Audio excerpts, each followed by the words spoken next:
I wasn't going to speak again, but I just wanted, through the speaker, to address some of the comments made and ask some follow-up questions of the sponsor. Assuming we accept as true your statement regarding the Postal Service. Wait, is this a question? Assemblyman, do you yield for a question? I do. Okay.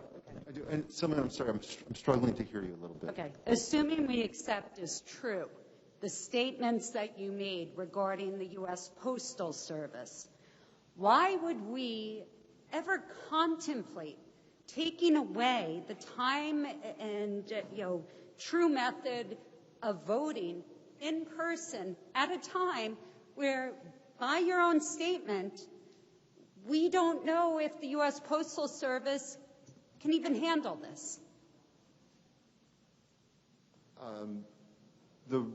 There was not a question about the U.S. Postal Service until a few months ago when there became issues around funding of the Postal Service, overtime of the Postal Service, when we started seeing postal boxes being removed from communities around the country. Okay, so this has become a very partisan issue, and I agree with you, there was no need for that to ever have happened. This should have never occurred that there was a question about whether or not our Postal Service, which has done an incredible job of delivering our mail and prescription drugs and everything else since its existence. So it's only happened in the last few months. Okay, so assuming all of that is true, assume that this all transpired in the past several months, why in God's name would we double down in this state and take away people's right to vote in person, knowing all of that? We are doing what is the safest, most secure, and most enfranchising thing we could do. That's where our opinion differs. Okay. You're a scientist. You have that background. Based upon what science, what metrics are we utilizing to take away the right to vote? You mentioned air handling. Right. There are, a couple of hundred people in this building right now? And I'd say it's probably safe to say more than half are senior citizens, some a lot older. I'm talking about the Senate, not in here right now. But that's it. Your time is up. But I think we could all agree this isn't a building that is really technologically advanced, that has all of the top quality air controls. Half the time we're baking in here, the other half of the time, we're freezing to death. So if it's okay for all of us to sit here for hours and debate passionately these things, why can't we allow people to go and vote? So I know this isn't the place for a scientific debate, nor am I an epidemiologist. But I'd say this, given the vast differences in all of the polling places in New Jersey, from the little place where I go to vote to a large gymnasium, when you have to make a decision about what to do and how to protect the voter and how to protect the poll workers, you make the best decision to save lives. In my opinion, the best decision to ensure that there's no transmission is to go and to make sure we can vote by mail, do that securely, and all the bills that are in front of us. Last couple of questions. You spoke to other states. You are aware in those other states, they phased in the vote by mail systems over a matter of years, not a couple of weeks.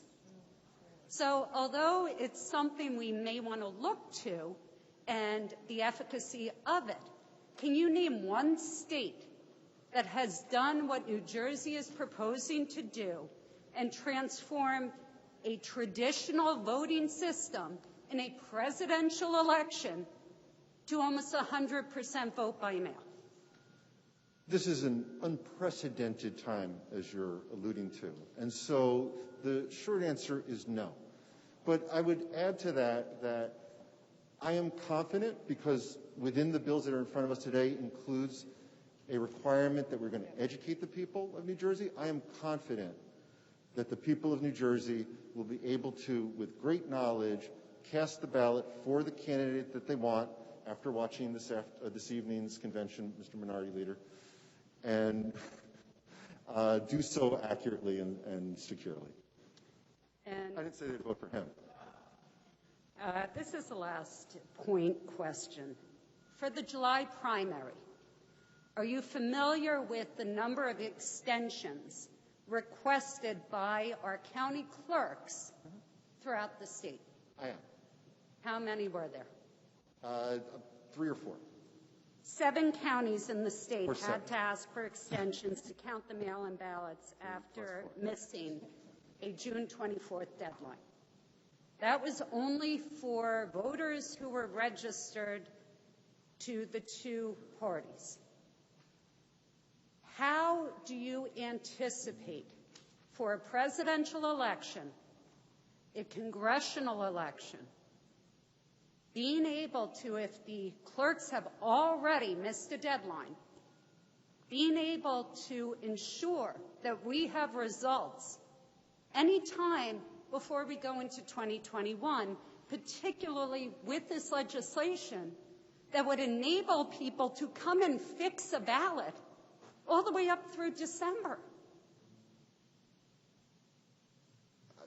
Do I believe that there is the possibility that we will not know the outcome of all of the elections within the day or a few days? Yeah, I think that is definitely a possibility.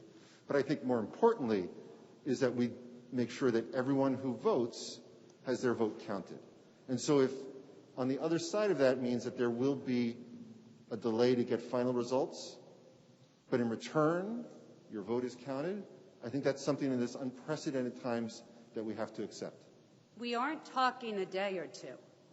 We were talking 5 weeks, 6 weeks out. You're okay with that? I'm okay with making sure that our elections are accurate and that every single person gets their vote counted in what is an unprecedented time.